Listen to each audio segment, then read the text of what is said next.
How do you beat Magnus Carlsen at the World Cup? Introducing Andrey Esipenko. He's 19 years old, world number 27, Russian number 6. Andrey, he's well known for beating Magnus back in January 2021 in Tata Steel. He said it was the best day of his life. Let's find out how he beat Magnus at the World Cup. In this game, e4, e5, the time control. Both players have 10 minutes plus 10 seconds per move. Knight 3, knight c6, bishop c4, bishop c5. We have the Italian game. c3, knight 6, d3, d6, castle, h6, rook e1, castle h3. In this position, maybe in the future, white will play d4. So he gets out of the way with bishop b6. Knight d2, the knight can come to f1 and to g3. Right, wrong. Bear this in mind because this could be a new setup, a new way to handle this kind of position. Knight e7, a typical move in these Italian games. The knight is not actually doing anything on c6. So it goes to e7, then goes to g6, and then black can build his center with c6 and d5. a4, threatening a5 to trap the bishop. So black plays c6. He was going to play c6 anyway. That's why he got the knight out the way. a5, the bishop can just tuck back. To c7. d4. Knight g6. Bishop back to f1. Is this the new way to play against the Italian? White retreats his bishop all the way back to f1, so then this knight can actually go to c4. One theory I have is that in these kind of positions, I've seen a lot of them, and to be honest, they are just so dry and they're so boring. And the reason is, this happens. Something like this. Queen c2, doesn't matter. Bishop e6, that's the problem. And then these bishops come off. Maybe Andrey has found something new in this kind of position. Bishop back to f1. Rook e8, queen c2, bishop c7 and b4. Bishop e6, bishop b2. Maybe this diagonal will open up, so then the bishop on b2 is useful. But now Magnus makes a big decision. He changes the structure with a5. Things transform. b5. The bishop is going to move soon. Bishop b6, bishop a3, attacking the d6 pawn. This is now a weakness. So queen c7, rook b1 on the b file and take. This is a gigantic decision for black because it allows bishop takes b5, attack the rook, but this is Carlsen's idea, rook c8. Now there's pressure on the c file. So how to defend this c3 pawn? You don't. You just create greater attacking threats. d5, attack the bishop, bishop drops back, and here we go again. Bishop back to f1. Again with this retreat. Maybe this is the way top players are playing nowadays. You've got to retreat your pieces all the way back to its starting square and then keep playing. Try to find an advantage, try to find an edge. Bishop back to f1. Rook b8. Knight c4. There's just so much pressure here. Rook and knight attack the bishop. Knight, and bishop attack the pawn. Black is in big trouble. Bishop c5, offering a trade. Take. If it's black's move now, he's going to play b5 to free his position. That's why Andrey's next move is very good. You stop your opponent playing that move by occupying the square in front of it, rook b6. There's beautiful coordination among all the white pieces. The knight on c4 defends the rook on b6, which attacks d6. And we have this piece to thank. Bishop on f1. What a great piece. Knight e8, rook b1, double on the b file. Queen c7, queen b3. We have Alekhine's gun. That means you've got two rooks and a queen on the same file, and there's a lot of pressure. Queen back to d8. Black is retreating. Queen a3, cool move.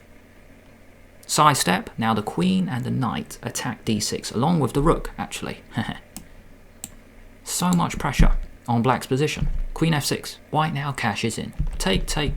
Queen e7. Pin on this diagonal, but rook b6. Two rooks along the 6th rank. f6. Queen back to a1. Queen gets out the way. White can get c4, c5 in. That was also possible. Get your pawns rolling. Knight h8. Go to f7 to attack the rook. Bishop b5. Now the bishop actually comes back in the game from f1. Offers a trade. Take, and a cool move here. Not to take back straight away. Rook e6. Very cool in between move. Queen moves out the way. Now you take with the rook. You can't play queen takes c3 because rook e8 check, which I'm going to show very soon. Queen c4, queen e1, knight f7, rook takes a5, queen takes c3. And the funny thing is, Andrey actually missed it in this game. Queen takes c3 was played. Rook e8 check wins on the spot. Can't take, because you lose your queen. And if you move the king, now you can take the queen. Take, take, take. You are a rook up. But Andrey didn't actually see it. Take, take, rook b5. In this endgame, white has a lot of pressure. Pressure on the b file, because you can get your pawn rolling. a5, a6. If we compare the two rooks, white's two rooks are much better than black's. This knight can hop in. h4 to f5. White is dominating. Rook c4, you attack both pawns. But white's threats are greater. a5. Can't take, because a6 is too dangerous. Rook f8. Setting up a trap. You can't take because knight d8. And you get forked. Rook f8, knight h4. Knight d8, rook e7, and rook f7, offering a trade. If black took on e4, knight g6. The rook is running out of squares. The rook can only go to f7, but now check. King moves. Can't take yet, because you lose your own knight, so you throw in a check first. Then the king moves, then you throw in another check. And then you take it. Cool sequence there. Rook e7, rook f7, check. Rook back, take, take, f3, transformation. The position has transformed, a rook and a knight each, white's a pawn up, with the better pieces. Rook c7, defending along the 7th, knight in, h5, rook b6, king e8 and g4. Take, take, g6, knight h4, attack the pawn. He goes rook h7. But Andrey has seen further. Knight takes g6, it looks like black has just chucked a pawn. No, king f7, attacks the knight, and the funny thing is the knight is trapped. But so is black's knight. Rook d6. Take, take. Rook c7, king f2, and it's over. Rook c5. 2 pawns up for white. Push, check, up, push, and cool finish there.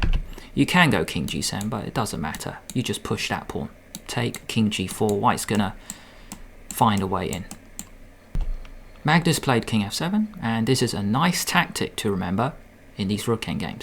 You swing the rook over. White is threatening to queen. Black has to take, and now you check. And you pick up the rook. You see, if this rook was further away, you would be able to pick up. But here, it doesn't matter. You get a 1 pawn endgame. Take, take, and we're good. He just pushes, and fancy, he doesn't even take it. He goes for this one, because that's further advanced, and it is not about getting the king back. That doesn't matter here. Here, in this position, black resigned. If you push as well. Just push. Just push. And here's the final moment. Both sides get a queen, but the king is so far away from the queen that you end up losing your own queen. Check, and that's it. The king has to go to the file and check, and you pick it up. So it was a wonderful game, a wonderful victory from Andrey. Time for a quick summary. I'm going to mention the points that you can use in your own games. So we have the Italian, c3, d3, rook e1, h3, all good, and knight d2, all good moves in the Italian. Now a4, getting space, very typical. d4, getting the center, and you know what, if you get this kind of position in your own games, try this idea by Andrey. Retreat the bishop back to its starting square. Maybe this is what top players are doing nowadays. You undevelop your piece, and then you develop then again. The knight can come to c4 later. Queen c2, slow build up, bishop b2, and understand the change in pawn structure. b5, a4, b5, you normally see. Well, you can see in the Italian. Bishop a3, redeploy your bishop. Rook b1, get the b file. And here we go. Get even more space and drop it back. Maybe this is a way to beat Magnus. Undevelop your pieces. Knight c4, there we go. Take, take, and we come in rook b6. It's like Magnus is playing with white.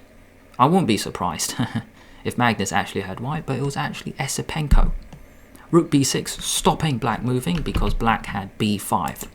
So rook b6, Double rooks, Alekhine's gun, very powerful. Sidestep with the queen, put pressure on your opponent's weakest points. No need to cash in yet, no need to take anything yet. Take, and call, very cool. 2 rooks on the 6. Drop the queen back and call in between move, take, and here we go.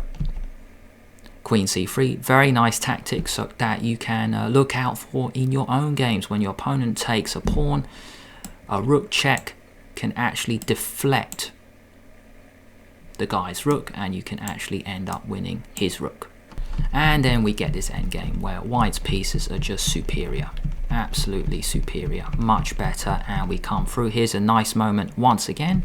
The knight is trapped, but Andrey has seen a move further, so is black's knight. Take, we get this rook endgame, and this is a cool tactic, rook h8. When the king and the rook, when the king is on this square on f7, swing the rook over and pick it up. Cool tactic in rook endgames that you should look out for. And we get this 1 pawn endgame, and he's just finished it off.